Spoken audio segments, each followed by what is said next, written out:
Good evening, everyone, and welcome to this pre-budget forum organized by Verité Research. I'm Deshal. I'm a research director at Verité Research. So as we all know, Sri Lanka is facing some very substantial macroeconomic challenges at present, stemming from debt sustainability, particularly issues around management of Sri Lanka's external debt and the upcoming debt repayments, and related challenges around limitations in forex liquidity in the domestic market, and resulting shortages of essential commodities, limitations on imports, all of which have ramifications for livelihoods and economic activity in the country. Now, a key milestone in terms of steering out of this rather challenging situation would be the budget that will be presented on the 12th of November. So the objective of this afternoon's session is to share some of our research ideas in terms of some specific thoughts with regard to measures that can be taken and implemented in the upcoming budget towards steering out of the challenges that we face in terms of debt sustainability and the macroeconomy overall. So let me start by introducing the panelists that we have lined up for you this afternoon. So in terms of speakers, we have Nishan, who is Executive Director of Verité Research, myself, Deshal, my colleague Anushan Kapilan, who is our lead analyst on public finance. The three of us will be presenting Verité Research's specific inputs in terms of the budget for 2022. And as our panel, we have Mick, who is a Professorial Fellow at the Institute of Development Studies in the UK. Dr. Moore has spent many years researching on tax policy and governance and has done a lot of work on Sri Lanka, so he's an expert on government revenue issues with regard to Sri Lanka. Dr. Shanta Devarajan, who is the Professor of International Development at Georgetown University. He was previously at the World Bank, held many senior positions at the World Bank prior to his current role. And Dr. Nandalal Weerasinghe, who spent 29 years at the central bank, retiring in 2020 as a senior deputy governor. So those are the panelists and the speakers that we have lined up for you this afternoon. In terms of the structure of today's proceedings, we've broken it down into four parts. We'll start off with an initial presentation on issues of debt sustainability and the medium-term framework that will be presented by Nishan and Anushan. And Dr. Nandalal Weerasinghe will be the panelist who provides his comments and inputs on that segment. That will be followed by specific proposals with regard to revenue and expenditure. That will be presented by me. And Dr. Mick Moore will be commenting on that as a panelist. And then finally, we will also present our thoughts on the current debate on debt restructuring. Nishan will present our ideas on that, and Dr. Devarajan will be the panelist who will comment on that issue. There will, of course, be time at the end for questions from the audience as well. You could type in any questions that you have into the chat box. Okay, since we've got a very heavy agenda ahead of us, I don't want to take any further time. I'd like to hand over to Nishan to begin the proceedings today. Thank you. Thank you, Deshal.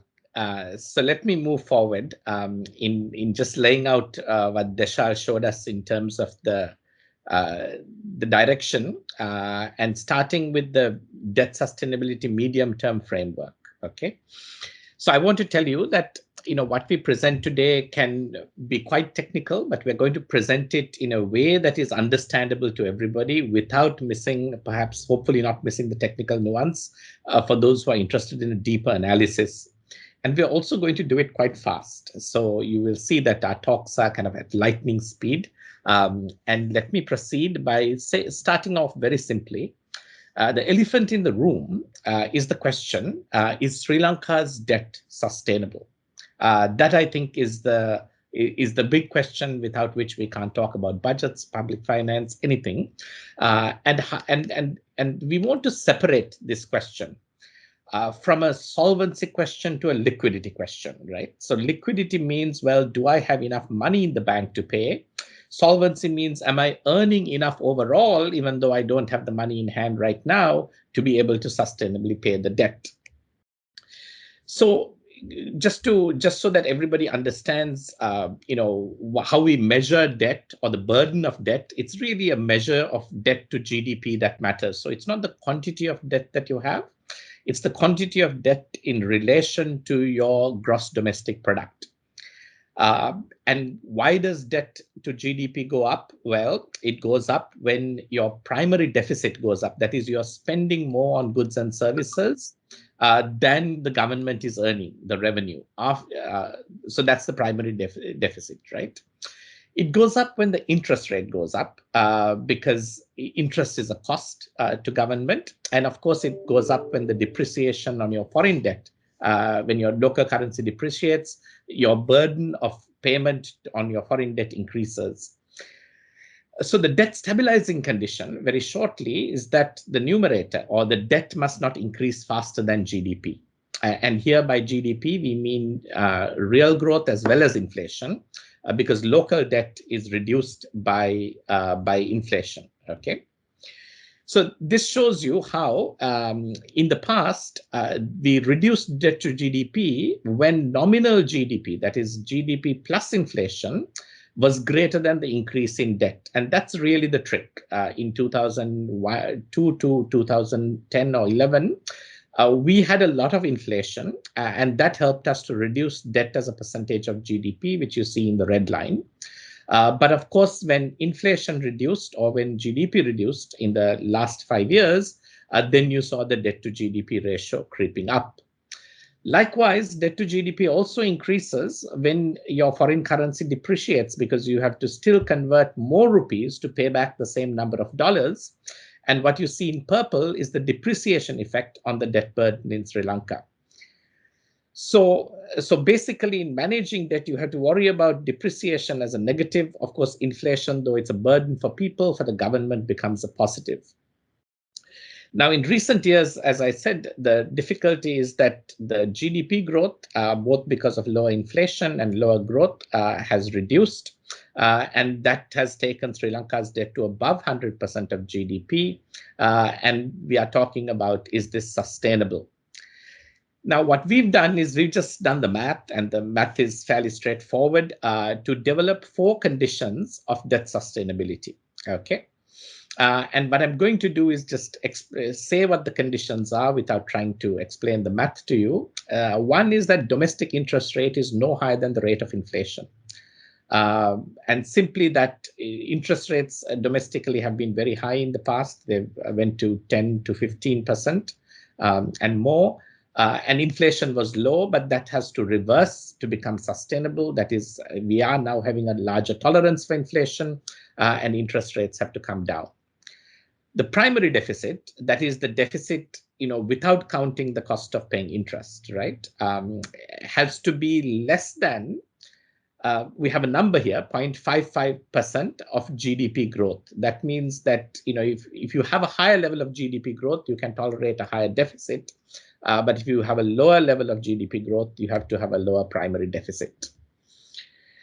Then depreciation, you can still have depreciation. It should be no higher than the rate of inflation. That's the condition. And that condition is generally true for Sri Lanka in the past. And then foreign exchange interest rate has to be no higher than the GDP growth rate, which is also true for Sri Lanka in the past, simply because we have a huge legacy of concessional debt. So even though we borrow at 6, 7, 8% on the margin in foreign currency, the overall average rate in which we service our foreign currency debt is just under 4%. And GDP growth can achieve 4%, except for the last 2 years, perhaps.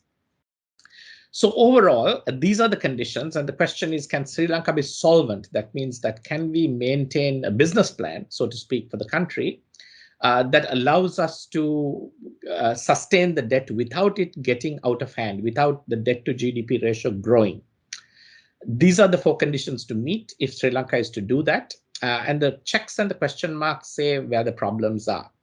So domestic interest rate should be no higher than inflation. And that was significantly achieved last year when we brought interest rates down.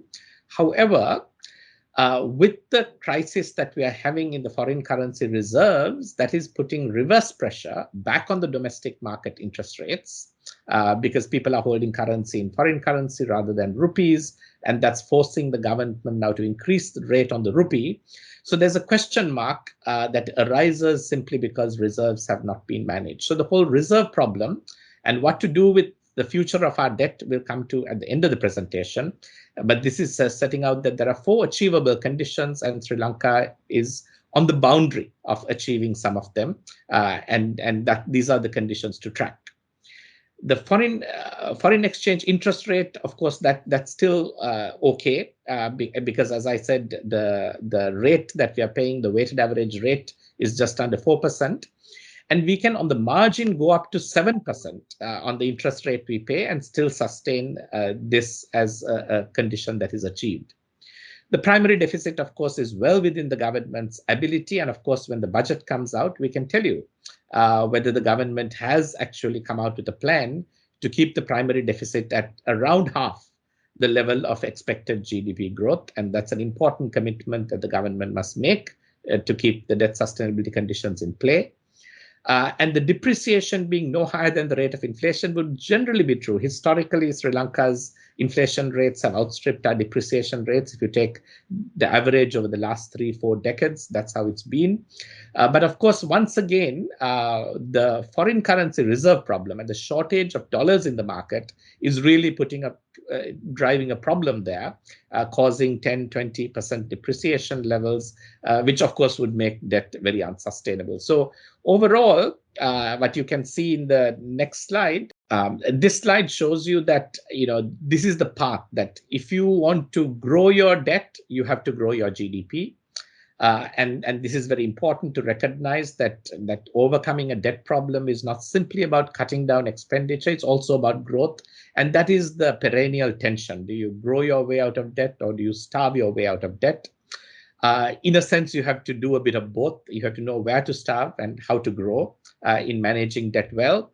And what we have shown you here, and I think this is the take home, that there are 4 conditions that keep you solvent as a country if you can achieve them.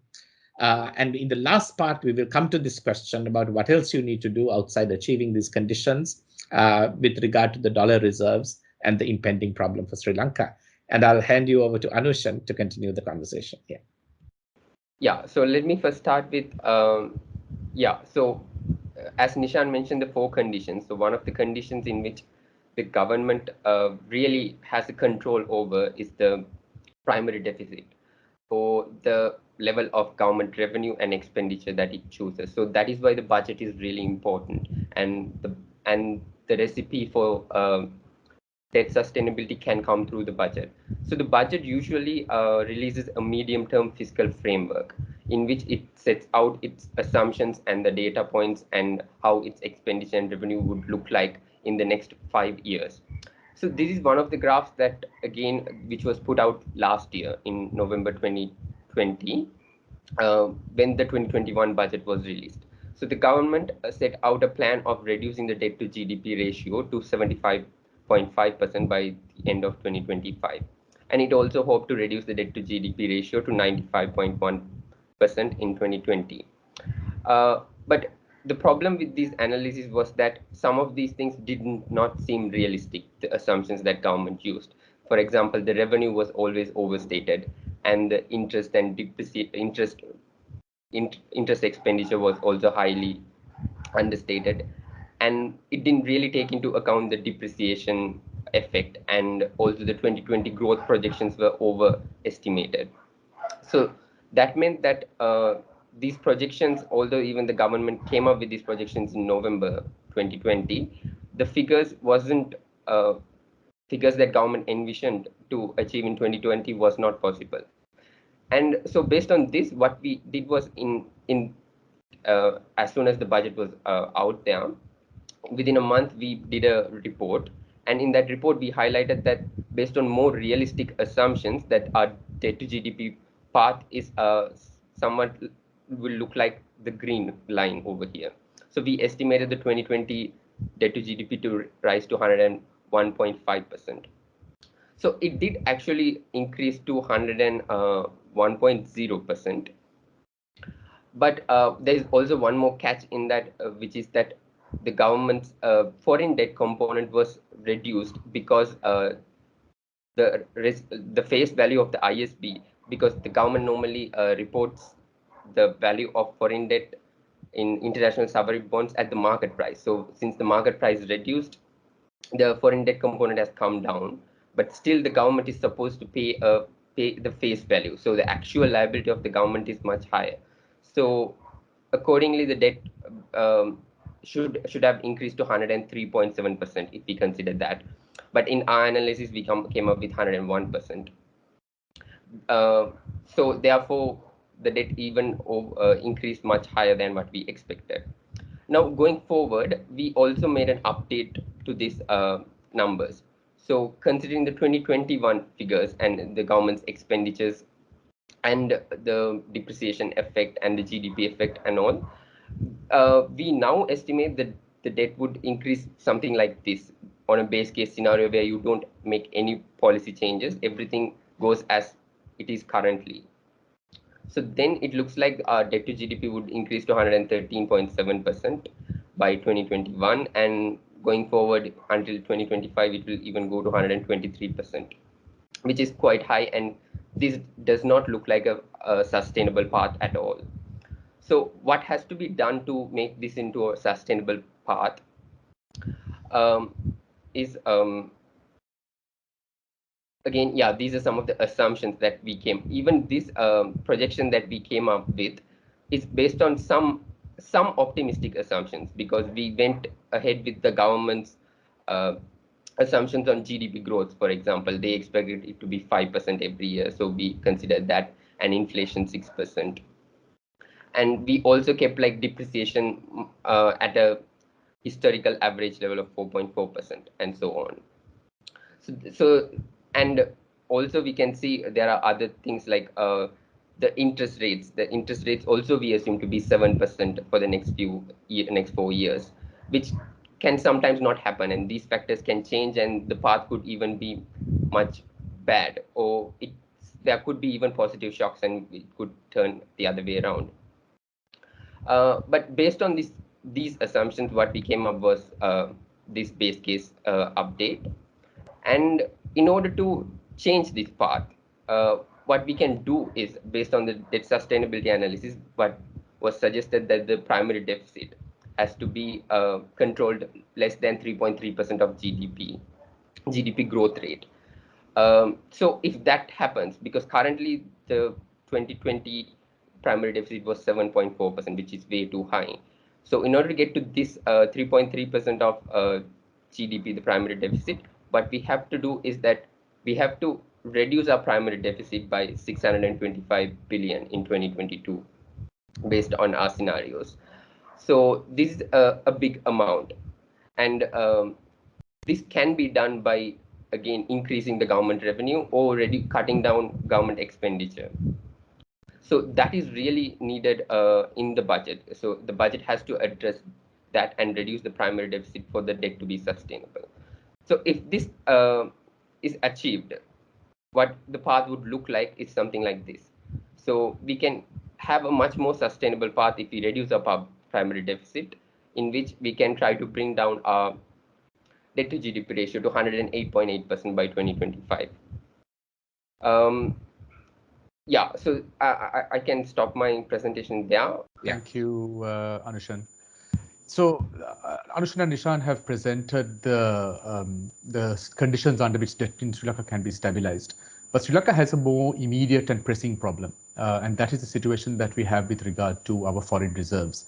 So the data for the end of September came out quite recently, and Sri Lanka's reserves, gross official reserves, had declined to $2.6 billion, and that's just about 1.5 months worth of import coverage, which is a precariously low level of reserve coverage. Also on the right of this chart, you can see the fact that over the 12 months between September 2021 and August 2022, Sri Lanka has a further $7 billion worth of worth of liabilities that will be maturing. So there's a huge divergence between our existing level of reserves and the liabilities that need to be settled. Now, we've ran some projections looking at the expected inflows and our projections on the current account deficit to see what will happen to reserves in the end of 2021 and the end of 2022. So this shows you where we expect reserves to end at wind up at the end of 2021. It comes to around $2.67 billion at the end of this year. So right now we're at 2.6. So we expect the reserve level to be stable over the next couple of months because most of the outflows have now already materialized. The bigger challenge occurs, of course, in 2022, where we have substantial amount of liabilities that mature. And in our assumptions here, again, we take in the historical average in terms of multilateral and bilateral inflows, the averages in terms of FDI, and we also factor in a recovery of tourism to the level that we had in 2019. But even with those assumptions, reserves effectively get completely wiped out during the course of 2022. So that is really the challenge that Sri Lanka is facing right in the immediate situation. So even though under certain conditions debt can be stabilized, the liquidity problem that Sri Lanka faces is a very pressing and immediate concern that has to be addressed, and this budget is going to be a crucial barometer in terms of the first steps towards addressing that. Let me now hand it over to Dr. Nandalal Weerasinghe to comment on the slides that have been presented thus far. Nandalal? Thank you very much. Let me first thank. Can you hear me, please? Yeah, can hear you. Go ahead. Let me first thank Verité Research, especially Deshal and Anushan for inviting me for this important seminar. I think I'm very pleased to be part of this. And also, let me congratulate both of you and your team to very comprehensive a lot of work in this area, where especially when I look at the revenue proposals and details, I think I can see kind of overall macroeconomic knowledge as well as the on fiscal side. There's a lot of capacity that we have built up, and that reminds me one of the ideas that we had earlier. Why don't we have what they call independent budget office? I think Verité Research can perhaps run an independent budget office so that you can educate the parliamentarians, general public about the fiscal and other issues. I think that's an important contribution that you can make using your capacity. So let me just go through the. I think one of the issues that earlier I did not see the slides. I mean during the presentation, but I had these slides. Thank you for sending it earlier. I just went through it, and one of the broader remarks I think I would like to make on the first part on the debt sustainability. It would be useful if someone can operate the slides so that I can make comments on part by part. Now, basically, the major comment I have to make here is so the analysis is all very technically correct. I have no issue with that. I think that's good. Only the comment the value that I would like to add here, when you talk about the debt to GDP ratio and the debt dynamics and the impact of, if you look at the denominator and the numerator, both so looking at the numerator impact of depreciation especially, and when you talk about this impact of currency depreciation on the debt, especially on the external debt side, that is the major impact coming from. So here, so depreciation has impact on both the numerator and denominator as well. So what we are looking at technically, we are quantifying the impact on the numerator only. So that is, I have no problem with that. But if you think about the inflation and real GDP both, especially inflation and GDP deflator, depreciation has a significant impact and correlation with the inflation, as well as if the depreciation is on a kind of a competitive basis, then it has a positive impact on GDP growth as well. I think that some can argue other way as well. So the when you look at the depreciation of currency on the debt to GDP, I think it's important to note that it has some offsetting impact on the other side as well. So without that, then this is especially important in Sri Lanka because there's kind of a misperception and kind of a idea locally where the fear of depreciation is mainly coming from looking at the debt stock in rupee terms. That's to me, it doesn't make any sense. If you have external debt and looking at the external debt in foreign currency terms and looking at the value of the rupee value of the external debt, I think, I mean, I heard a lot of arguments from policymakers, the politicians saying that our debt stock is about 30 billion government debt, and then if you depreciate by 1 rupee, its impact would be 30 billion rupees, so that one can make number of highways, number of airports. It's a completely misperception and wrong idea. So that is one of the fear of depreciation in Sri Lanka, especially I seen only in Sri Lanka that argument going very strongly saying that depreciation is very bad for debt, and as a result, it has created a lot of fear psychosis in the mind of mainly the policymakers. That is, I think, that's why it's important to highlight the fact that the depreciation in terms of gradual basis maintaining in line with gradual inflation differential, in line with inflation differential is not a bad thing. Is growth enhancing as well as the in terms of inflation also it has a positive impact. That is one point I would like to make on these slides. Because this concern that Sri Lanka have heard a lot of debate about this external debt. I mean, the point is that if you borrow a dollar, only way you can pay that dollar is to you earn a dollar or you borrow another dollar. So when you doesn't matter exchange rate is 150 or 200, when you borrow or earn another dollars, you get that value. So basically, it's a netting off on both numerator and denominator so that it sets off.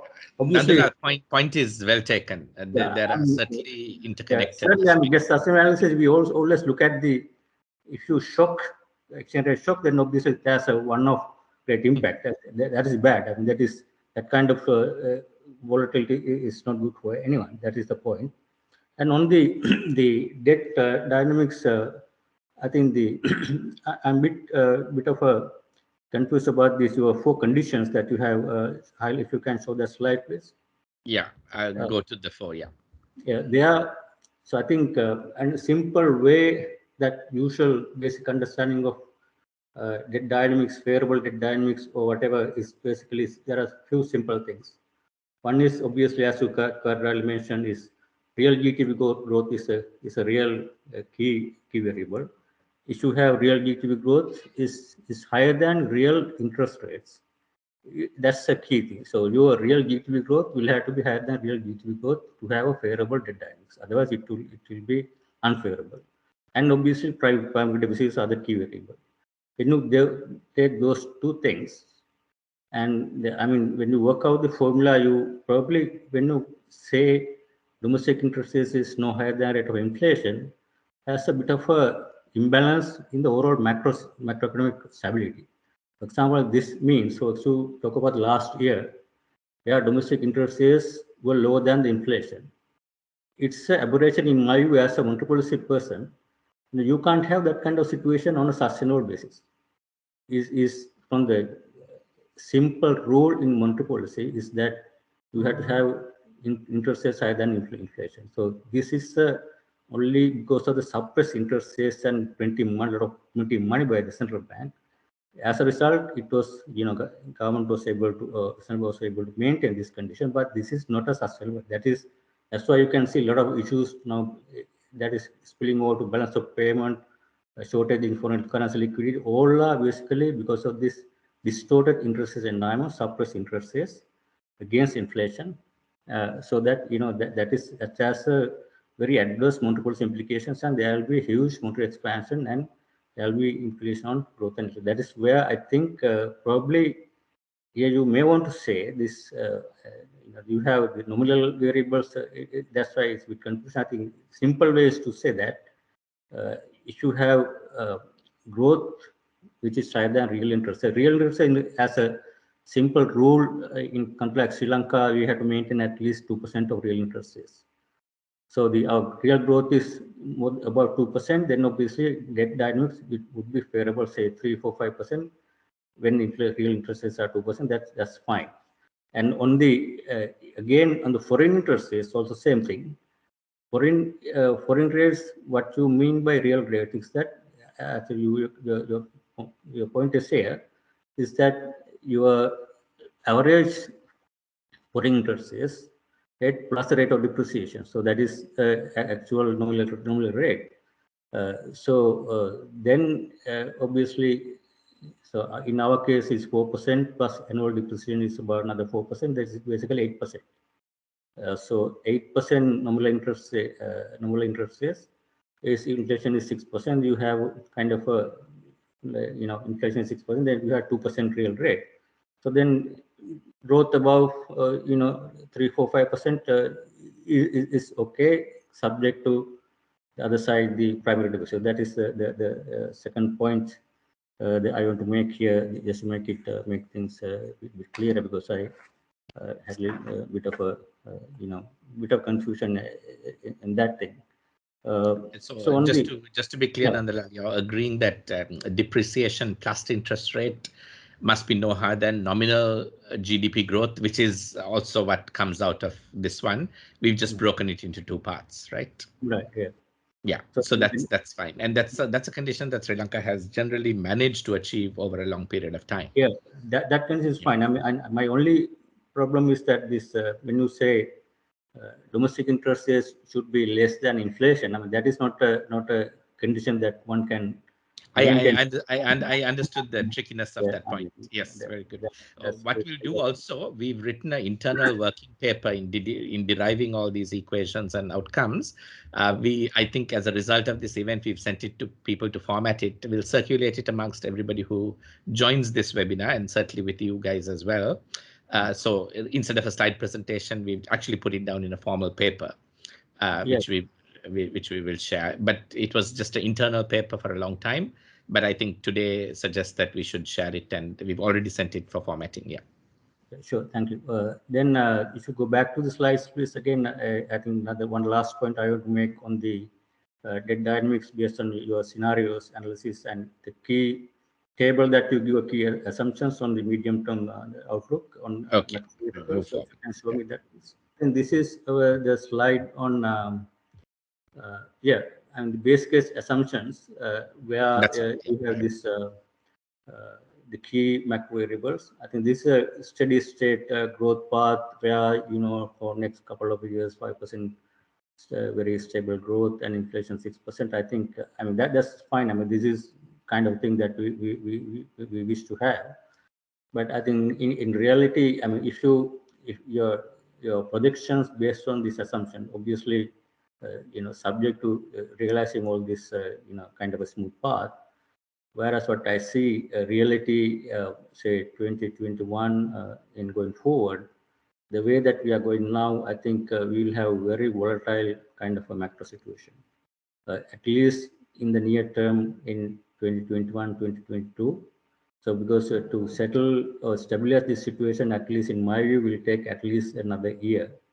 And most probably we will have a stable situation beyond 2023 to have, kind of a 5% growth going forward.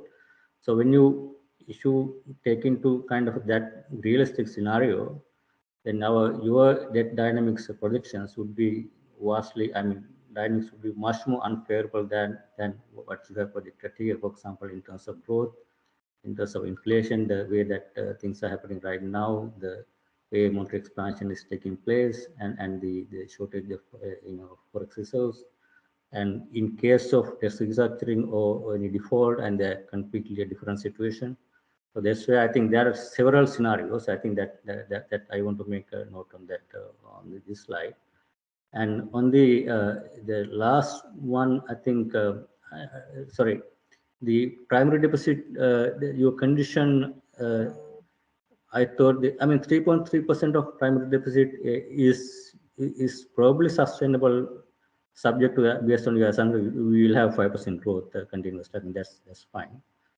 But I think, for example, if you go to IMF program, I think they probably will want a tighter primary deficit. I think this is, to me, still for us to stabilize the overall macroeconomic situation, we need to have a tighter fiscal conditions going forward, at least to given very high debt situation right now.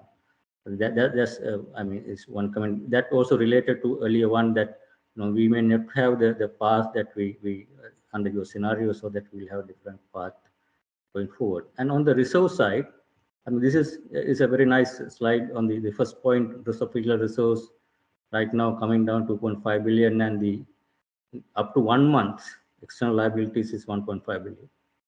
So the base case scenario, I think what is happening right now, basically your predictions, I see in the next few slides, your predictions of end of year 2.5 billion. I think to me, based on baseline scenario, it would be, resource will be coming down to at least maximum 1.5 billion by end of this year. And then January debt obligation is about 1.5 billion. So basically it will be all gone by January. So there will be no life beyond January in terms of reserves. So that's where my concerns are, basically, these 2021, 2020 projections both. So here reserve decline 2.6 billion would be is a highly optimistic scenario by 2021, and then even under that scenario, if you end up 2.6 billion reserves at end of 2021, and then that will be sufficient for maximum 2-3 months. But in my projections, I mean, what I see, baseline scenario would be end of year 1.5 billion, and then it will be sufficient maximum. You can't wait until zero, so to default or restructure. Restructuring requires a lot more time. I mean, that's why I think it's too late now, even now, to start restructuring process. It's too late. It will have to have some kind of negotiated default will have to happen somewhere early next year. I think that is based on this current projections. And one small comment on the current account balances, the slide. I think one key component missing in current account is a primary deficit, primary income account. At least interest payments and dividends payments for every year is about over $2 billion, monthly about 200 million. So that is why you have net reserve line is sometimes positive. That's not going to be positive. It's all the time is negative because of that part is missing here. So if you add that interest payments, that is current account, under current account, income account, that is outflow of at least 200 million per month, it will have to be. If you take into account that, then it will be a much more a kind of the negative path than what you have here. So those are basically on this 4 comments that I basically simply have. But I just want to again thank and congratulate for that lot of work and very good work and a lot of efforts, and I would encourage you to improve it further. And I'm very keen to read the whatever the draft the paper. Then obviously I also have a bit understanding of the issues that may be much more detailed that you have in the paper. Thank you, Nishan. Thank you, Deshal. Thank you, Nandalal. That's a great comments, really valuable. Deshal, before you start the next section, maybe you want to just say what you're pessimistic and optimistic. So I think Nandalal's view on the year end is more like our pessimistic view, not our base case. But obviously there is room for the assumptions do move things around, so I think it's very valuable. All the points you made were great points. I think we've thought of them, and unfortunately in a presentation you've got to take a position or a particular approach, but certainly I think they're very, very valid considerations and very helpful for this discussion as well. Over to you, Deshal. Thanks, thanks, Shanta. Just one point on the up to 1 month reserve outflow. So that was for the month of September. So the chart on the right is telling you from end August 2021. So that 1.4 billion was already captured in the September reserve figure that we have. So that's why we expect that so in the next couple of months you can see the outflow is much smaller. So that's where the end of year figure comes in at still around 2.6 billion. But I'm happy to take on board your comments, Nandalal. I think those are very valid and important factors to keep in mind. Yeah, I think one important point is not only debt service. I think if you look at the recent roadmap, is basically central bank has a commitment to meet certain import, finance, petroleum, gas, a lot of other things as well. So when you add up all these things, I think that's where the pressure coming on the level of reserves, unless, I mean, better scenario would be government or central would be able to bring some more kind of a loans or short-term swaps, whatever.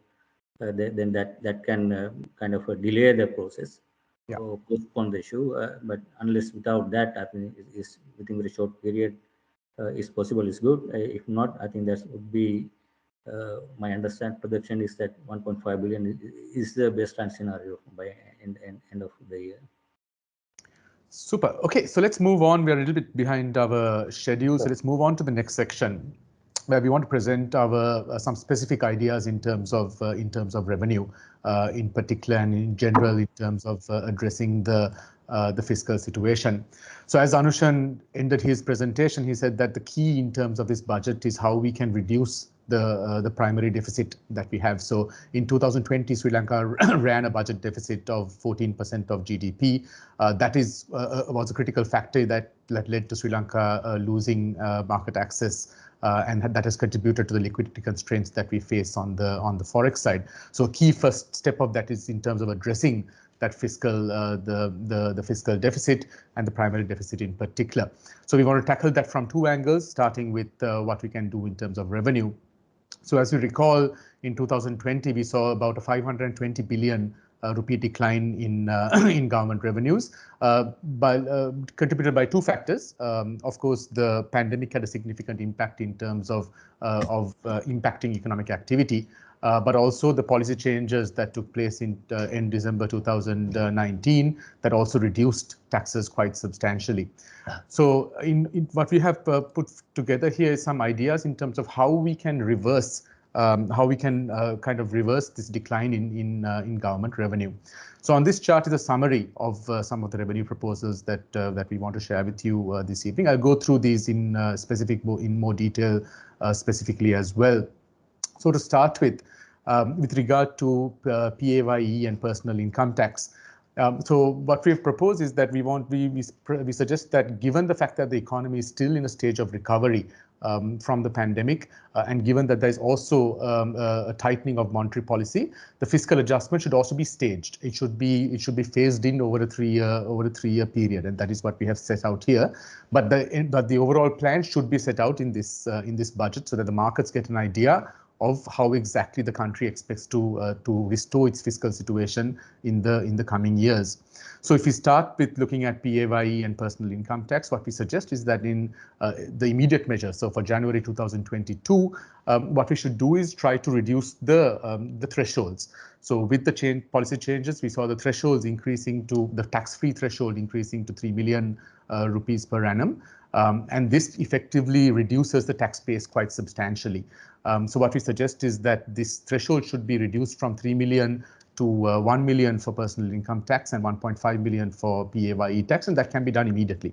So without an increase in rates, reducing the threshold will effectively increase your tax base.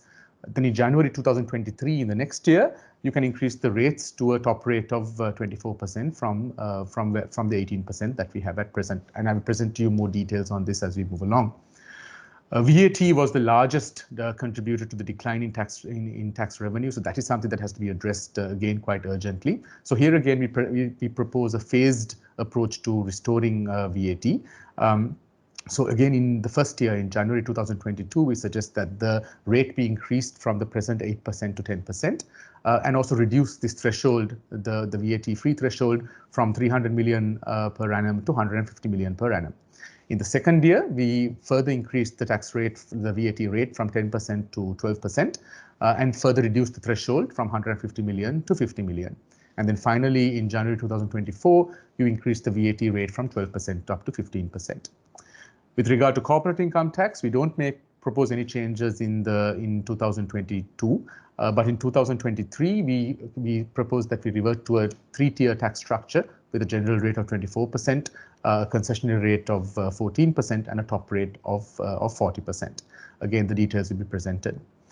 With regard to excise taxes on cigarettes and alcohol, we propose an indexation of the tax increases indexed to the growth in nominal GDP. So therefore, the tax increases in line with affordability.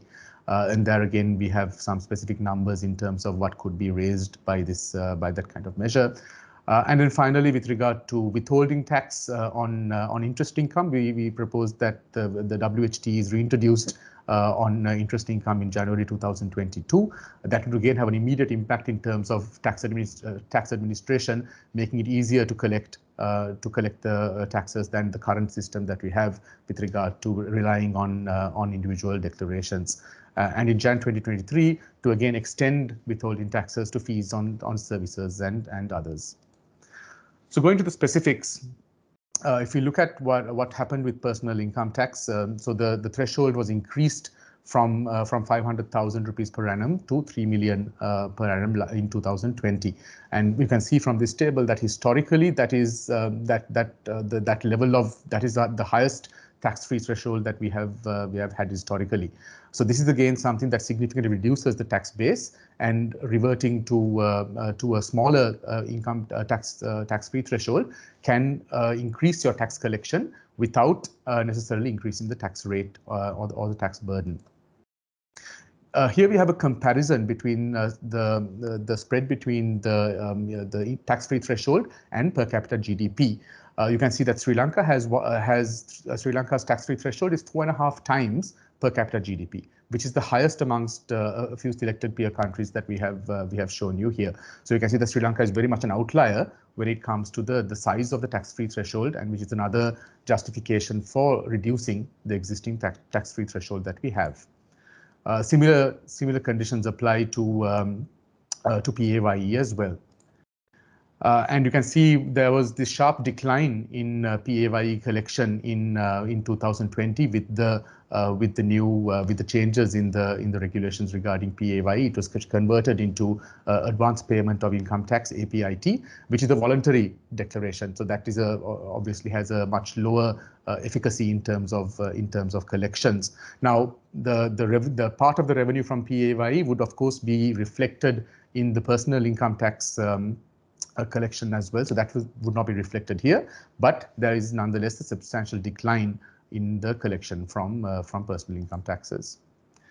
So in this table we have what we propose in terms of the increases in the rates and the changes in the slabs to be implemented from 2023, not next year, the year after. So you can see here that the top rate goes to 24% from the 18% that we have at present, and this applies both to PAYE and to regular personal income taxes as well.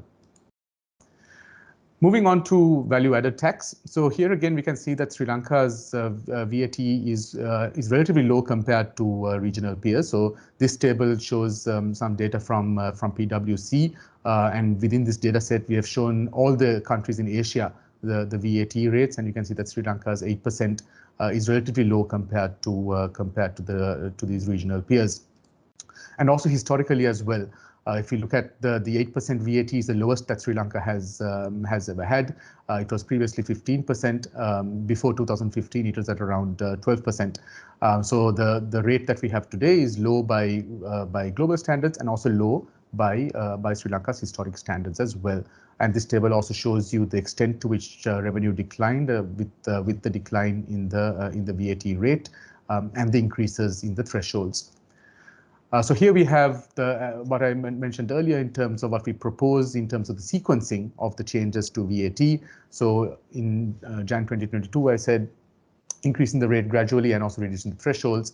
And we also show the potential revenue collection from each of these measures. So if you add up all of the total revenue here, it would come back to restoring VAT to close to where it was prior to the reductions of rates in December 2019.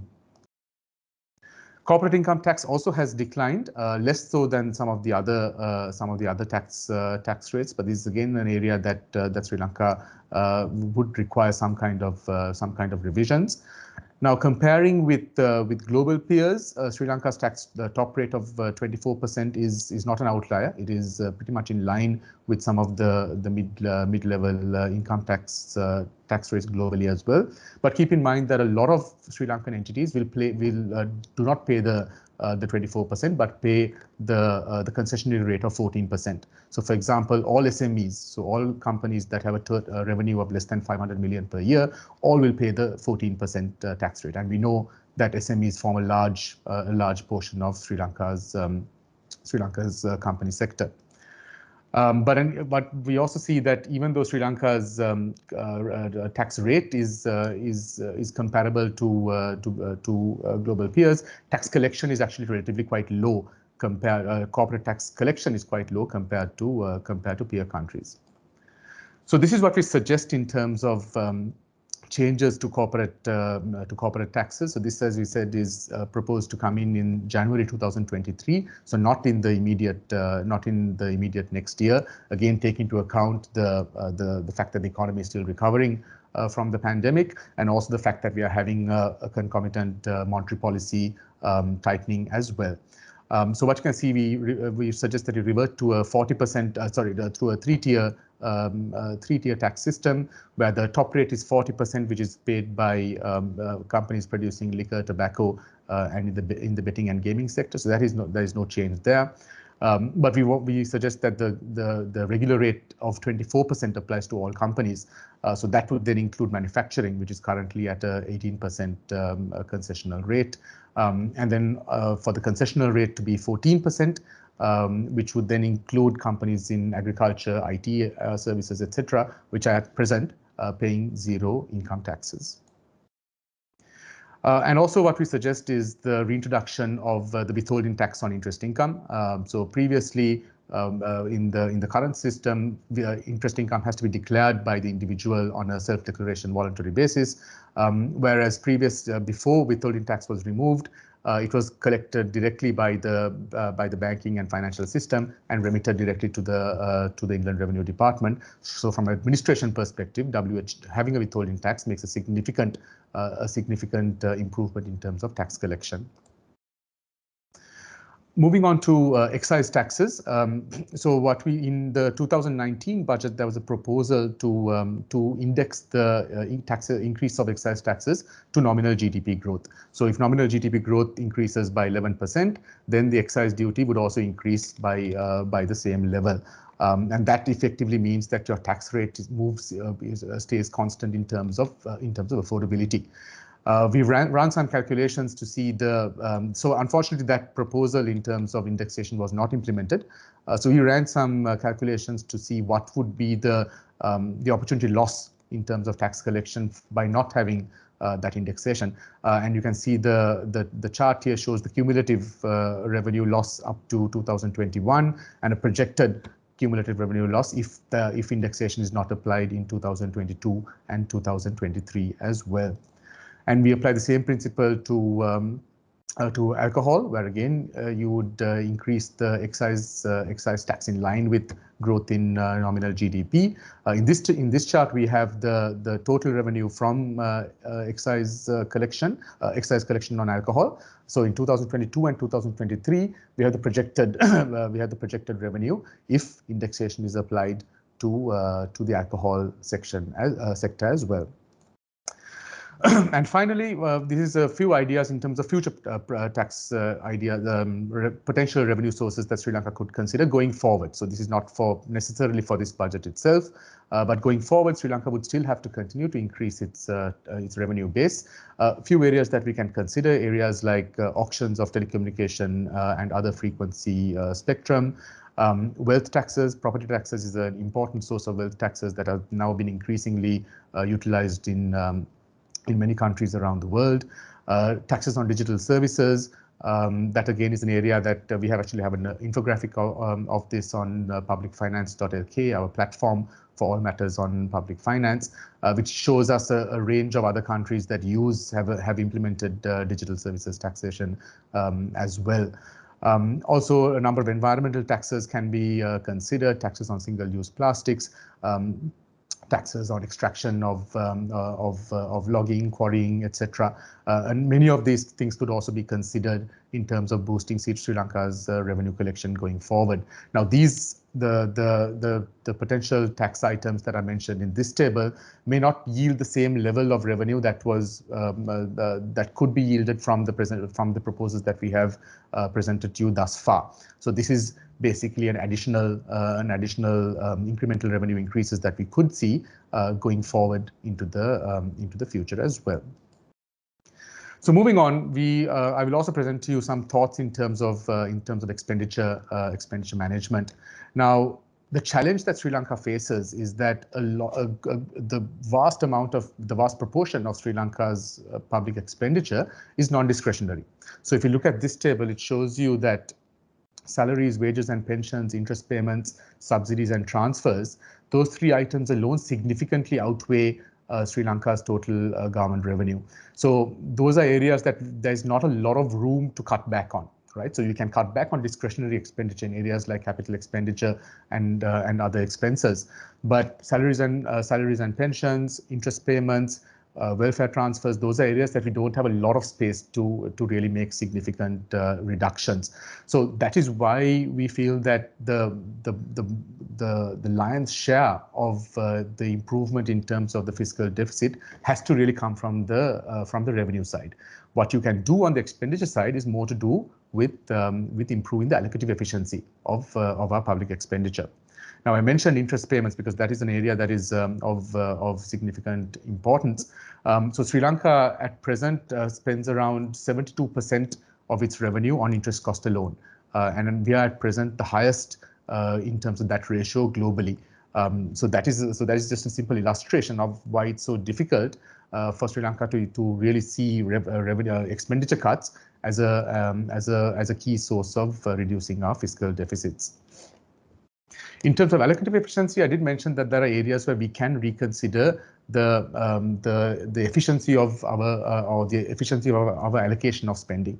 So a couple of examples to illustrate that. So this slide is an infographic that was posted on publicfinance.lk. It illustrates the fact that out of the central government's wages, so this is the wage billing, so this is not including the provincial council wage bill as well, central government wage bill, almost 50% of the central government wage bill is on the defense sector. So that is an area that in terms of considering allocative efficiency is something that we need to keep in mind. So another example of an area where allocative efficiency is lacking is the government spending on the proposal from 2020 for recruitment of 100,000 unskilled workers and 60,000 unemployed graduates into the public service. Now that proposal alone costs 65 billion rupees per annum, and that's a recurring expenditure. It will go on into the future as well.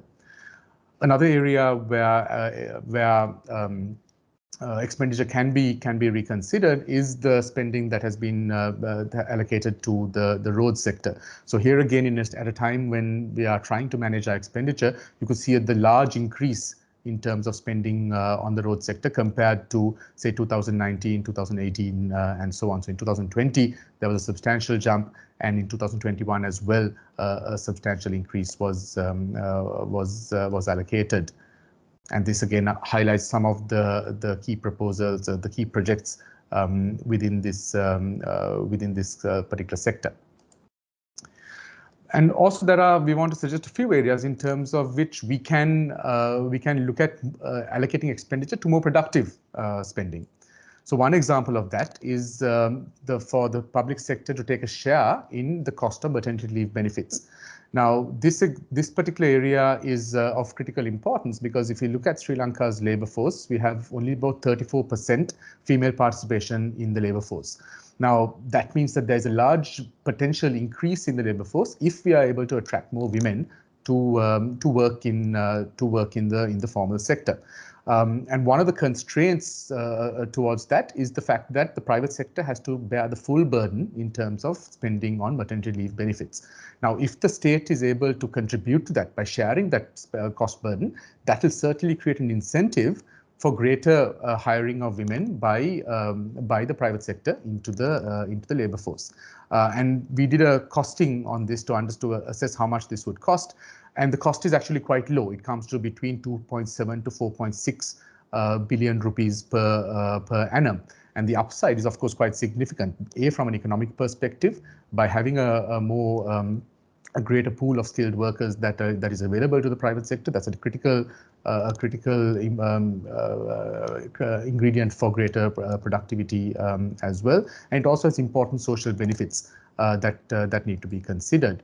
And if we compare the cost that I just mentioned, 4.2 billion per annum, against some of the other costs that we see in terms of government spending on, say, fertilizer subsidies, 27 billion, Samurdhi is 39 billion, the recruitment program I just said 65 billion. This is a very low cost for potentially a very high upside in terms of the impact. And another area where Sri Lanka has fallen behind in its spending is in terms of responding to the pandemic as well. So this is another infographic that was presented on publicfinance.lk. Here it shows that Sri Lanka's spending in terms of combating the pandemic was much lower than some of our regional peers. And again, this becomes pertinent because in the most recent appropriation bill, there has been a decline in the allocation for the health sector. So what we want to show is that, look, there are clear gains that can be made by improving the allocative efficiency of our expenditure, even though we may find it more difficult to make significant cuts in expenditure as a whole. The final point I want to talk on expenditure before I hand over to Mick is just a little case study of something that we picked up from 2018, where the Ministry of Finance introduced KPIs in the budgeting process. Now, this is something that Verité has been calling for a while. In the private sector, in the corporate sector, we typically would use KPIs to determine to define success and to be able to measure performance in terms of whatever we have spending allocations in our budgets, but that's not something that we do in the public sector.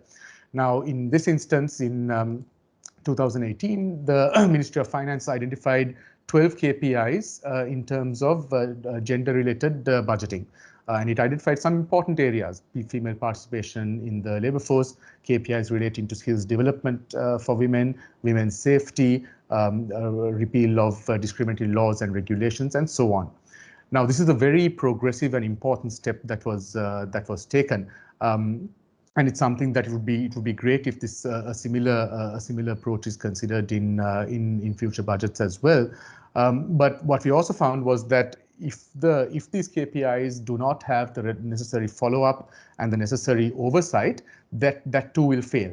So we did through RTI process, we did an assessment to see which of these KPIs had been successfully completed, implemented or not. And unfortunately, 83%, 10 out of these 12 did not show any progress.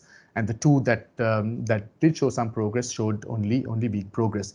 Nonetheless, it's important to reiterate that this introduction of KPIs into the public expenditure process is certainly a progressive step and something that should be considered going forward as well. Okay, so let me end that section there, and I'd like to now invite Mick Moore to share his comments with us on the section that I just presented. Mick, over to you. Thank you very much. I assume you can hear me. Is that correct? Yes, loud and clear. Okay, well, first, congratulations to Verité Research for producing these slides and all the research behind it, because It seems to me at this very, very difficult moment in Sri Lanka's history, it's very important that as many people as possible in the country really understand what's going on. And it's very complicated. Actually, the revenue side of it is not really complicated at all. It's actually quite straightforward. I'll explain what I mean by that. Sri Lanka holds a world record. World records are generally good. In this case, it's not quite so good. Sri Lanka, or the government, successive governments of Sri Lanka, have given away revenue voluntarily to a far greater extent than any other government in history, as far as I know. And when I say given away, I mean given away, just decided not to collect. This started about 30 years ago. It's not new. Before that, for quite a few decades, the government typically raised about 20–21% of GDP in revenue every year. In 1990, 1991, that started to go down and down and down and down. 2 or 3 years ago, well, around now, we're basically down to about half that level. A bit hard to judge because of COVID. That means that Sri Lanka is, in fact, collecting less than half the amount of revenue you would expect of a country of this income level. So it really is an outlier in terms of the impact as well as the giveaways.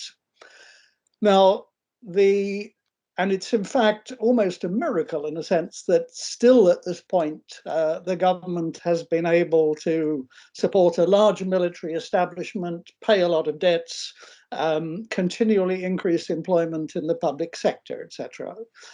You know, things have given already. I mean, real government spending on health and education has declined drastically over this period. So there are real costs, but the costs are probably about to get bigger, unfortunately. There are 4 main components of this decline. One is, as Deshal, you've shown, that many tax rates are simply very low in comparative terms, especially true of value-added tax, personal income tax. And incidentally, personal income tax only kicks in now for someone who earns an income well above the average in Sri Lanka. Personal income tax is really only nominally and formally kicks in for what you can pretty much describe as wealthy people. So we've got low tax rates. Secondly, and you talked about some of this, we've got lots of exemptions. So corporate income tax, although the nominal headline rate of 24% doesn't look low, in practice, there are so many exemptions to that and reductions that the real rate is much lower. Same is true of VAT. Thirdly, and most recently, the government has just taken up to just giving up good sources of revenue, like the withholding tax on interest income, and like replacing PAYE, which is a very effective tax, with APIT. But there's a fourth factor, which I think might be worth your thinking a little bit more, which is the quality of tax administration. And I focus in particular on the Internal Revenue Department. Government has simply failed to try to boost the capacity and the authority of the Internal Revenue Department in particular for several decades now. And the Internal Revenue Department is not in a good position very often to even do what government asks it to do. And I think that might be an issue worth at least considering, Deshal, when you look at your recommendations. What is actually implementable? If we look at the short term, I think the big priority should be trying to restore those taxes that have recently been removed or the rates reduced, while the systems are still in place to do that. Because if taxes are removed for a considerable period of time, the whole tax administration system behind it starts to decay. Information is lost. The organizational systems wither away. So the longer you leave taxes uncollected, the more difficult it is to get back. And I'm not going to argue about your particular proposals that generally seem to me to be very sensible. So I would look at tax administration. I would just say that I personally would be strongly in favor of a single uniform rate, a CIT rate on corporate profits, because I suspect that all these different rates for different sectors are resulting in a large amount of tax evasion of various kinds through basically legal and accounting techniques. And I think it's worth specifically mentioning here tobacco and excise cigarettes, because it is a general truth about tax around the world, and especially in low-income countries, that tobacco is grossly undertaxed. The major reason for that is that the big tobacco companies spend fortunes on lobbying, and I'm using lobbying in the polite sense of the term, as well as corruption, etc. I wasn't surprised. I've been looking recently at the Sri Lankan business press, and I wasn't surprised to see articles now using the standard argument that's used worldwide, that allegedly high rates of excise taxes on cigarettes lead to large-scale smuggling. Now, that argument is grossly exaggerated worldwide. People have looked at the evidence on this, and while there's often a little smuggling, just don't believe it. It was interesting in one of the business press yesterday, I read an article making that case by an unnamed, quote unquote, special correspondent. I wonder who that was. So my reaction is not on your specific proposals, but more general issues. And you've divided in between short-term responses, which I agree, and longer-term responses. Now, the longer-term responses, they're all sensible things to look at, but I would stress again that it is a matter of tax administration capacity to deal with these issues. And Sri Lanka is really, scores rather low in tax administration capacity at present. So whatever we might wish to do in terms of things like wealth taxes, we have to face the reality that the capacity to find out the wealth of Sri Lankans, and especially the wealth of wealthy Sri Lankans, is extremely limited. However, I think there is one of your proposals that probably should be a priority, and that is set up a system to begin to tax land and real estate values in Colombo. I mean, Colombo can be the metropolis, it can be the district, it doesn't much matter, but it's important to start where we know that valuable real estate is very heavily concentrated. The price and cost of real estate has gone up enormously, as you mentioned. This is a great store of wealth for Sri Lankans as well as wealthy foreigners. Taxing it is very fair in terms of equity, and it is very efficient in terms of not actually discouraging valuable economic activity. So I'd regard that as a priority, but I suspect to do that, a separate agency would have to be set up to do that, because I doubt that the internal revenue system can cope. I want to conclude with a slightly more general point. We have now a debt and liquidity crisis that threatens to become a major economic crisis.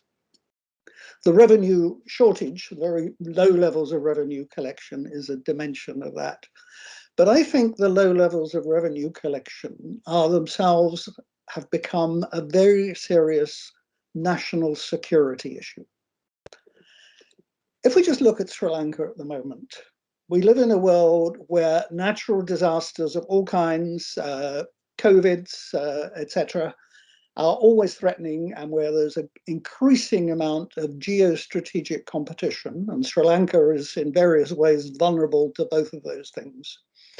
If you have a government of a country in that position that collects very little revenue, has no capacity, if there's a crisis, to go to private markets and get a lot of loans at a reasonable rate of interest. Sri Lanka would have to pay astronomical rates currently to go to private markets. Then that government is extremely dependent on into either international organizations or other powerful governments to bail it out of crises. So I think we are in, as I say, in the national security area here, not just the public finance area. Thank you.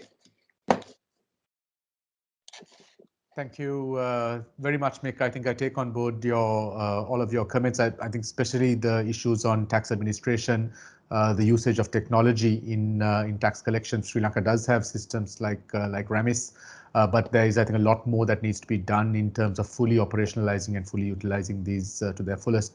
So absolutely agree with you with regard to the requirement for improved capacity at the Inland Revenue Department and also the other revenue agencies, along with the application of technology in terms of to improve tax administration. Nishan, could I hand it back to you now to talk us through the section on debt restructuring?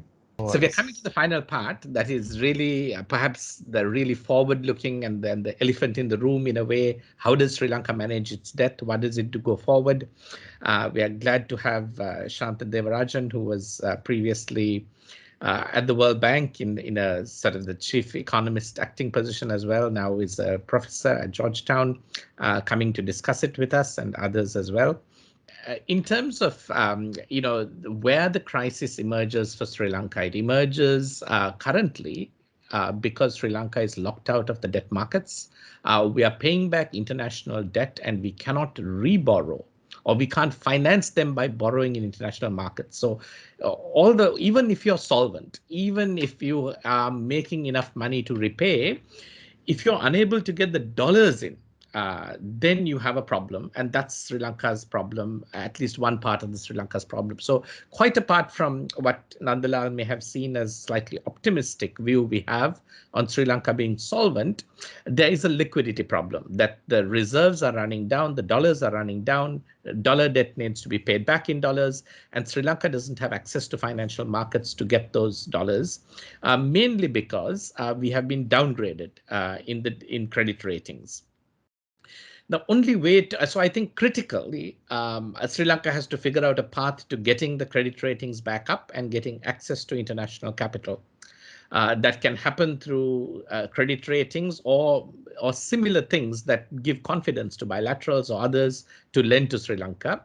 And so one way to understand the economic problem is to realize that the currency that Sri Lanka is lacking today is not just foreign reserves, it is also credibility. And if you don't rebuild credibility, then you're going to lose anyway. And that really is an important insight to have as that economists understand, I think. But it's ultimately not just money, it is credibility. And this slide shows that credibility has taken a very significant hit in the last 2 years. Actually, it's taken a hit over many years when there was sort of a constitutional coup, as it's called, in the end of 2018, there was a downgrade. The Easter tax resulted in a downgrade. The correction on taxes or the reduction of taxes caused Sri Lanka to go into a watch list. And when they were implemented soon after, there was another downgrade. And then Sri Lanka has been suffering downgrades this year as well. So to get back credibility, Sri Lanka really needs to get 2 notches up on the ratings, not just 1 notch up, but 2 notches up on these rating downgrades that have happened to get back access to markets. Now, we talk about needing to have a path to success, of a path for the future. And I just want to, pause and say there was a roadmap that was presented by the governor of the central bank recently that did say Sri Lanka has a path to build confidence. But I want to just move ahead and show you a slide. It's a quotation from Citibank responding to the governor's statement. And it says the roadmap announcement provides more detailed context for investors and stakeholders, but we think the plan contains somewhat less clarity and longevity than some investors had sought. So effectively, I think the message that's coming out, and I'm just picking at something typical, not that every single external commentator's word should be taken as sold, but I think this is indicative that the roadmap presented has not quite delivered what is required in terms of credibility, and it is not a path by which Sri Lanka looks like that there is confidence that we can build back the ratings that we so much need to do. So what is the option for Sri Lanka? As we said in the first section, and Nandalal commented that he thought our projection of reserves at the end of 2021, we had a 2.6 billion projection dollars, and he thought that may even be optimistic. But 2022, I think we all realize it's going towards zero, and there are three options available. One is, of course, a third-party bailout of maybe $2,000 a year. That's about $10,000, $10 billion, $2 billion a year, $10 billion over the next 5 years, which would be a third-party bailout scenario. The other is to restructure Sri Lanka's debt. It is very much like a business going to a bank and saying, look, we're going through some difficulty. Would you give us a little more time to pay this through a different structure so that we can delay payments and maybe reduce some payments so that we manage to pay back more than if we couldn't pay at all, if you didn't give us that space. Now, if you don't do one of these two things, if you don't have a third-party bailout that is substantial, and if you don't restructure your debt, you end up in another situation, which is quite dangerous, which we call disorderly default, where you wake up one day and realize you don't pay because you can't pay, and reserves have simply run out. Now we have modeled, what the reserves look like under these three scenarios, and what you can see is that the baseline, if you continue as you are, somewhere in 2022 or towards the end of 2022, you are in negative territory. So the disorderly default emerges in 2022. Now, even if you get a temporary third-party bailout in 2022, then your disorderly default emerges because that 2 billion is gone by 2023. So the disorderly default can be kicked, that can be kicked down the road maybe a little bit more with sort of unexpected bilateral assistance. But what it does is maintain Sri Lanka on the brink of uncertainty, constantly seen as not credible, constantly seen as potentially going to default very soon, even if it hasn't happened yet. Now, if there is a, if there is a disorderly, reprofiling at the point that we can't pay, and we just say, look, we're going to stop paying and say stop paying capital payments and just service interest payments, then that looks very much like the third-party bailout scenario for $2 billion, because that's about what you save overall, all things told. And where Sri Lanka simply starts servicing interest without agreement, but doesn't service the capital. Okay, and of course the problem with a disorderly default of any sort, and if there's no agreement to do that, then Sri Lanka's banks and all commercial entities get treated quite badly in the global stage for trade and economics, and that causes a lot of pain. But the reason we've kept it as disorderly reprofiling is to show that even if we simply reprofiled our debt and said we'll only pay interest, that doesn't look good enough either, right? Because you can still see reserves actually not achieving the benchmark that they need to achieve to build confidence that we may not go into default in the future. Now, a debt restructuring scenario where you delayed maybe 50% of your capital payments for 5 years provides that green path, which then gets you into a path that creates more confidence, and based on confidence can help you upgrade your credit ratings, and based on credit ratings help you get access to international capital, and based on that perhaps be able to pay back sooner and faster even. So it's important when we talk about these different options that Sri Lanka has to actually model them in terms of how our reserves going to play out. And currently, I think what the central bank plan lacks is some concrete numbers and milestones on both what the reserve numbers are expected to be and how that's going to be achieved. Okay, and that is why we are not building adequate confidence and credibility. And without doing that, then the problem can get exacerbated. Now, what is the requirement for successful navigation of the debt in terms of the liquidity problem? It is to build reserves back to a level of about 4 months of imports that can become between 6 to 7 billion US dollars. That's what we had at the beginning of 2020. And that path to build the reserves is very important, and that's why the graphs we showed you basically said, it's not good enough to even reprofile the debt at this stage because we've run our reserves down too low. Now, if we did the reprofiling a lot earlier, there may have been a path. Okay, but I think the problem with Sri Lanka is it's procrastinated on taking a firm and clear path out of the debt problem. And that has, the longer you wait, the bigger the more significant the problem becomes. And actually, the first part of our analysis that showed Sri Lanka is solvent and has a path out, we really presented to government and others in government about a year ago. Because we thought, if you acted then, there was a case to go to international creditors and the IMF and said, look, we're solvent, and you can give us a program to just solve the liquidity problem. Today, I think nobody is willing to come and solve the liquidity problem for Sri Lanka because they fear that they will not get their money back. The time has passed, and if we delay further in solving the problem, then the problem will become more acute. So it is to get back, the success would be to getting back 4 months of imports in reserves and to get the credit ratings back up 2 notches. And it would have to go from these C levels that they're currently in to the B levels, which would allow Sri Lanka access to international markets. So this is the last couple of slides, which I think we'll have a discussion on.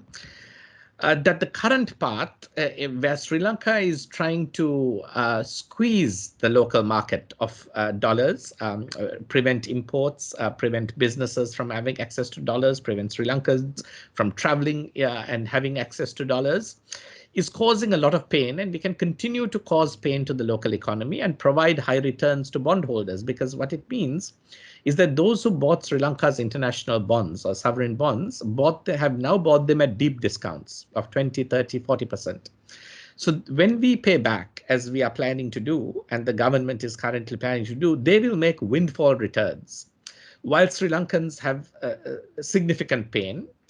But assuming that we have a path, and whether we have a path to building our reserves is unclear, but even if the central bank is right, and they have ways to build reserves from unknown benefactors, and they're built back to high levels, and we keep paying back international bondholders, this may be a long path to getting the credit ratings up. We think the horizon is 5+ years, and it is at the expense of intense pain to the local economy and local businesses.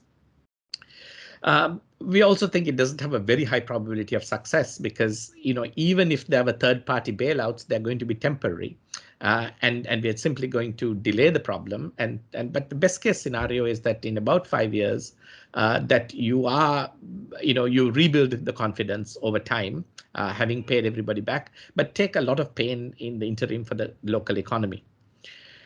The alternate path is to share the pain with bondholders by restructuring debt. Reduce the pain to the local economy and build back reserves faster. There, the horizon actually could be, less than 3 years, because it's still not going to be very fast that rating agencies are willing to upgrade you, but you can get 1 notch up a year, potentially on a path like this, and you can get 2 notches in 2 years. Certainly, you should be able to do it in 3, provided your restructuring is adequate to build back your reserves to 4 months of imports, then you keep being able to pay back on the path that you have restructured, which then builds back credibility and builds back your rating and gives a higher probability of success. So it's the first time Verité is saying this. We have always said the government can actually, that it's only a solvency problem.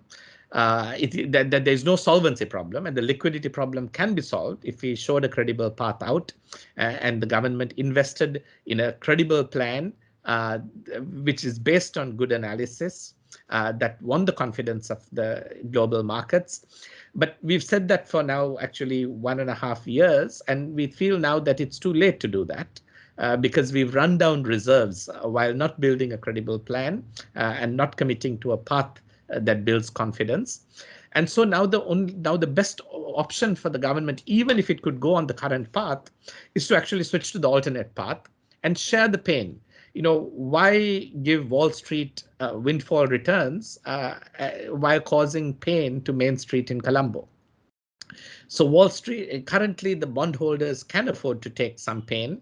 They have bought at a discount, and Sri Lankan, the Sri Lankan economy can't afford the pain. Every billion that we delay or every billion that we reduce in payments is $1 billion more rupees that Sri Lankan businesses and taxpayers benefit from, and the government benefits from. And I think Sri Lanka has to consider seriously this alternative path. And the 3 reasons to do that, if somebody can shift to the next slide, I think I have not,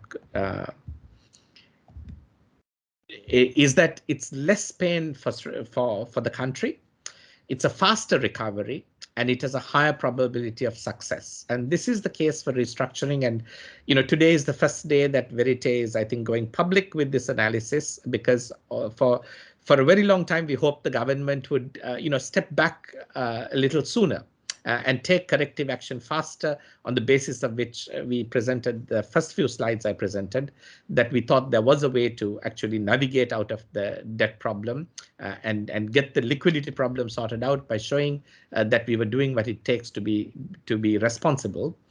But right now, we don't think there is any other path that is optimal for Sri Lanka. Of course, we can continue to give windfall returns to bondholders that we pay back in January and June. But all it does is just increase the pain for Sri Lanka today and make it harder then to make the restructuring harder later on. Because the more people that are paid, the more pain you have to cause future people that are not going to be paid.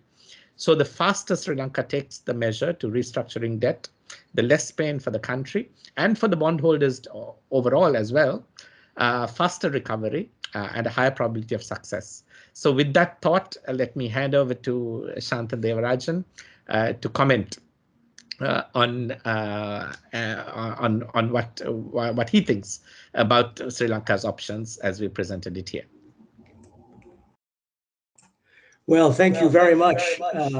And before you continue, Shanta, I must say, of course, we owe Shanta and many others internationally, Mick, Indrajit, a lot of people we've been discussing with, and IMF as well, for having sort of, contributed to the grander discussion in Sri Lanka over many months, from which we've learned a great deal. So this, even though we are presenting it as our analysis, it doesn't come from an isolated place. I think we've very much listened and heard what people have presented, and Shanta has been an important interlocutor in that discussion. So thank you for joining today. Yeah. Okay, well, thank you very much for those kind words, and also for this presentation. Like Mick and Nandalal, I thought this was a beautiful presentation. In fact, I might even put your paper on my syllabus next semester for my students to learn about managing emerging markets, managing macroeconomics in a crisis. But I have to also confess that when Nishan asked me to speak at this event, my first reaction was, is anybody listening? Because I speak at quite a few of these, and most recently I was on a panel with the governor of the central bank and said more or less the same things I've always been saying, but it didn't seem like there was a receptive audience at the other end. But then Nishan mentioned one thing to me, which convinced me that we should talk about this, which is that people often think about debt restructuring as an admission of default. And I noticed actually that Nandalal, in his remarks, used the words default and debt restructuring almost interchangeably. And I want to say at the beginning, that's just not true. There are, in fact, 2 kinds of debt restructuring. there is, and that's what we have seen quite a bit, unfortunately, is the debt restructuring that happens after a default, when a country decides that it can't pay its debts, then you're forced into a debt restructuring. But there's a second kind of debt restructuring, which has now become known as preemptive debt restructuring. And I think this is what Sri Lanka is ready for. And as this is what I think Nishan was referring to just a few minutes ago. And why, I think that's why it's important that this discussion be about public finance. Because, Sri Lanka is spending close to 1 trillion rupees a year on interest payments. That's huge for a small country. And it's also a country, as we have heard from several people today, that needs fiscal resources. So you're using precious, valuable fiscal resources to meet an extraordinarily high interest bill. Not to mention the fact that reserves are very sluggish, reserves are very low, and growth is very sluggish at this moment. So what I want to share with you today are 2 examples of this preemptive debt restructuring that actually worked, that have actually shown it can work. And the first is Jamaica, which is a country that shares many characteristics of Sri Lanka. But one of the characteristics of Jamaica in 2010 was that its interest payments were about 60% of government revenue. Now, we just heard that in Sri Lanka, it's 72%, but it's roughly the same order of magnitude. And Jamaica's debt to GDP was about 124%. So it's even higher than Sri Lanka. They had really a serious debt problem. Keep in mind that this debt was mostly domestic debt, but they launched what they called what we now call a pre-default debt exchange. They didn't call it debt restructuring, they called it a debt exchange, which ended up extending the maturity of those loans, lowered the coupons, and the whole thing resulted in a haircut taken by the creditors of a net present value of 20%. So the net present value of their debt went down by 20%. And this resulted in a fiscal savings of 3.5% of GDP. So they actually were able to spend now 3.5% of GDP on valuable public expenditures rather than on interest payments. Now, it's true that their credit rating went down slightly as a result of this debt exchange, but they also had an IMF agreement at the same time, a standby, and that led to actually their ability to re-enter the domestic capital markets, and significantly, they re-entered the international capital market, from which they had already been excluded just up to that point. They re-entered with a bond issue that was oversubscribed.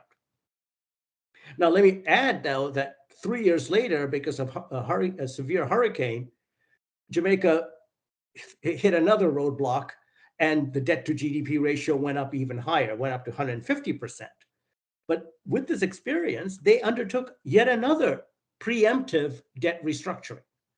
And that ended up being a haircut of about 10%, but a fiscal savings of 8.5% at the end of the day. The rating agencies initially downgraded Jamaica just before the debt restructuring, when they saw the debt to GDP ratio rise. But after the debt exchange, they actually upgraded them. Now, because as I mentioned earlier, this was a domestic debt, they had to manage this very carefully, because you also don't want to create this debt exchange, create a domestic financial crisis. So they were very careful. They even did these stress tests on the domestic banking system to make sure that they undertook the debt exchange in a manner that kept the stability intact. Now, the second example I want to give you is Ukraine. Now, Ukraine in around 2015 was suffering from the fact that Russia had annexed Crimea, and there were financial needs of the country had ballooned, and they found basically that their debt was unsustainable. But they again undertook in 2015 a preemptive debt restructuring, debt exchange, as they called it too, that generated about $15 billion of public sector financing. it lowered their debt to GDP ratio from about 80% to 70%. And it restored their gross financing needs to below 10% of GDP. And the way they did it was they formed an informal creditor committee to negotiate the deal. And it helped to have an IMF program at the same time, because that provided the parameters around which they could negotiate with the creditors. And the program actually worked. The Euro bond holders took a 20% haircut and a 4-year extension of maturities. The debt to GDP fell below the target of 70%, and the gross financing needs also fell below the target to 9%. Interestingly, and you might want to think about this, to sweeten the deal, Ukraine also introduced something called a GDP warrant, which was that if nominal GDP happened to be higher than expected, then they would pay out more to the creditors in the future. And that actually turned out to be significant, because they did have higher nominal GDP. But that made the deal more attractive to the creditors in the first place. And over time, Ukraine's borrowing costs have come down significantly.